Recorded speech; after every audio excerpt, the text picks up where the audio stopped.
Bueno, aunque ustedes no lo crean, esta es la tercera vez que intento hacer este video. Vamos una vez más, vamos que se puede. Bien, vamos a especificar un poco más sobre el tema de la teoría de tectónicas de placas. ¿Sí? La teoría de tectónicas de placas, postulada por el científico Hess entre 1962 y 1967. Bien. ¿Qué dice esta teoría? ¿O qué es lo que permitió explicar esta teoría? Esta teoría permitió darle el cierre, el broche de oro, a la teoría de deriva continental de Wegener y a darle una explicación a esos cordones montañosos y a esa fosa oceánica, esa expansión oceánica que había encontrado la geóloga Tharp. ¿Sí? Tharp y Wegener. ¿Sí? Entonces, es el cierre final de la explicación de por qué los continentes parecen fichas de un rompecabezas. ¿Por qué hay fósiles que hay en Sudáfrica, también están en Sudamérica? ¿Por qué hay en los polos fósiles de plantas tropicales? ¿Por qué se comparten algunas estructuras, algunos minerales? ¿Por qué ciertas montañas o ciertos cordones montañosos son de la misma época, etcétera, etcétera, etcétera?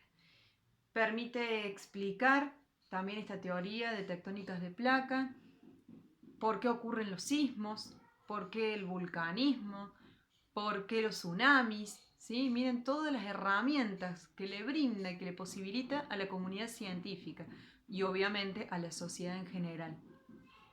Esta teoría dice, termina de darle la explicación final y habla de que la Tierra, ¿sí?, además de ser los continentes un gran rompecabezas, la corteza terrestre, la litósfera, también, ¿sí?, forma un gran rompecabezas terrestre con 12 piezas. Esas piezas que forman la corteza terrestre, que ya no es algo uniforme, sino que está partido en fragmentos, ¿sí? En fragmentos, la corteza más superficial, la capa más superficial de la Tierra está partida en fragmentos, ¿sí?, que son 12, se llaman placas. Placas tectónicas. Placas tectónicas. Bien, dice que esas placas tectónicas no es algo estático, que esas placas tectónicas están en constante movimiento, por más que para nosotros sea algo difícil de percibir, ¿sí? En nuestra rutina, en nuestro día a día y en esta incapacidad de la sensibilidad de la realidad, no podemos percibir que esas placas están en movimientos, ¿sí? Así como no percibimos que la Tierra rota sobre su eje, ni solamente lo percibimos por lo mismo que la naturaleza nos permite verlo, ¿sí?, o que la Tierra se traslada, ¿sí? ¿Sí? Así como no percibimos eso más que por señales, ¿sí?, por evidencias, los movimientos de las placas también es por evidencias, por los sismos, por el vulcanismo, por los tsunamis, ¿sí? Por estas cuestiones es que podemos, o por temblores, podemos percibir los movimientos de las placas, pero se están moviendo durante todo el día, ¿sí? Bien. De hecho, entre 2 centímetros y 3 centímetros por año se mueven. Esos movimientos son producto de las diferencias de temperaturas que hay entre el núcleo de la Tierra, el manto y el núcleo, que tiene unos 6.000 grados centígrados, ¿sí?, y el manto, que tiene diferencia de 3.000 a 800 grados centígrados, ¿sí?, más próximo a la superficie terrestre, y la superficie terrestre que no supere los 40 grados centígrados. ¿Sí? Esas diferencias de temperatura lo que logran es corrientes de convección. ¿Sí? Corrientes de convección. ¿Por qué? El hecho de que esté tan caliente el núcleo va haciendo que los materiales que forman el manto se fluidifiquen, ¿sí? Y asciendan hacia la corteza. Pero al llegar a la corteza, esos materiales se funden, se enfrían, perdón, esos materiales que vienen fundidos se enfrían, ¿sí? Se solidifican y por lo tanto se ponen cada vez más densos y cada vez más pesados, ¿sí? Y van descendiendo, para que cuando a medida que van descendiendo, nuevamente se fundan, ¿sí? Y sean más fluidos y asciendan. Entonces se generan corrientes, diferentes corrientes de convección alrededor de toda la corteza terrestre, ¿sí? Alrededor de toda la corteza terrestre. Eso genera, ¿sí? Una gran cinta transportadora, ¿sí? Como si fuera una cinta de la de hacer ejercicio, ¿sí? Eso hace esto. E imagínense planchas de tergopol flotando en el agua y que por debajo hubiese este movimiento, ¿sí? ¿Cómo se moverían las planchas de tergopol? ¿Sí? Como la corteza terrestre es tan fina a comparación de lo que es el planeta en total, ¿sí?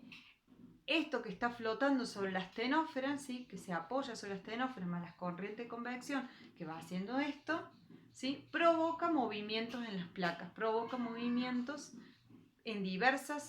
para diversas direcciones, ¿sí? Para diversas direcciones, en diversos sentidos, ¿sí? Y eso es a lo que se le llama la teoría de tectónicas de placas, ¿sí? Que por movimientos, por corrientes de convección, se mueven las placas que forman a la Tierra. Y que la Tierra, la corteza de la Tierra, no es algo uniforme ni estático, ¿sí? Que se va moviendo, está en constante movimiento y está formado no por algo uniforme, sino por placas. Placas como si fueran piezas de rompecabezas, al igual que los continentes. Y que a su vez los continentes, al estar como flotando, ¿sí? En el océano, en esa corteza continental está como flotando, ¿sí?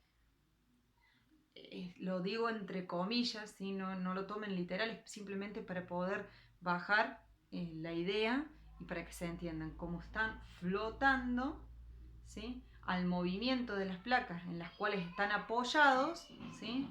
Esto hace que se hayan movido y se haya separado la Pangea, ¿sí? Ese gran continente que dijimos anteriormente que era toda la Tierra, ¿sí? Entonces, algunos de los continentes están sobre algunas placas. Argentina está sobre, ¿sí? Sobre una placa. Entonces ustedes en las próximas clases vamos a ir estudiando esto. Entonces los continentes están como apoyados en placas, ¿sí? Y en las placas, a su vez, la hidrósfera también está sobre, ¿sí? Los océanos están también sobre diversos límites de placa. Esos límites, ¿sí? Eso que es así, eso que formarían las piezas rompecabezas, esos límites, ¿sí? Son los límites de placa. Que puede haber límites transformantes, límites convergentes o límites divergentes, ¿sí? Y va a depender de los movimientos que se generen entre las placas, ¿sí? Los transformantes es un movimiento de roce, ¿sí? Las placas lo que hacen es este movimiento. Y este movimiento que hacen, si una placa va por un lado, la otra placa va para el otro, esto es lo que produce los sismos. Imagínense que el roce lo que hace es va generando acúmulo de energía en un punto, y cuando ese acúmulo de energía se libera, ¿sí? ¿Sí? Porque la energía es como la materia, ¿sí? Entonces se libera, cuando se libera, ahí se produce el sismo. Ya lo vamos a ver más adelante bien explicado, ¿sí? Pero este movimiento, ¿sí?, de roce entre las placas produce los sismos, ¿sí? Bien. Después tenemos el movimiento divergente, que diverge, y el movimiento que converge, ¿sí? Diverge y converge, ¿sí? Bien, tenemos entonces esos movimientos que en realidad este movimiento, el transformante, ¿sí?, conserva la corteza, no la rompe ni la destruye, la conserva, ¿sí? Sigo en otro video porque llevamos 11 minutos y se hacen largos.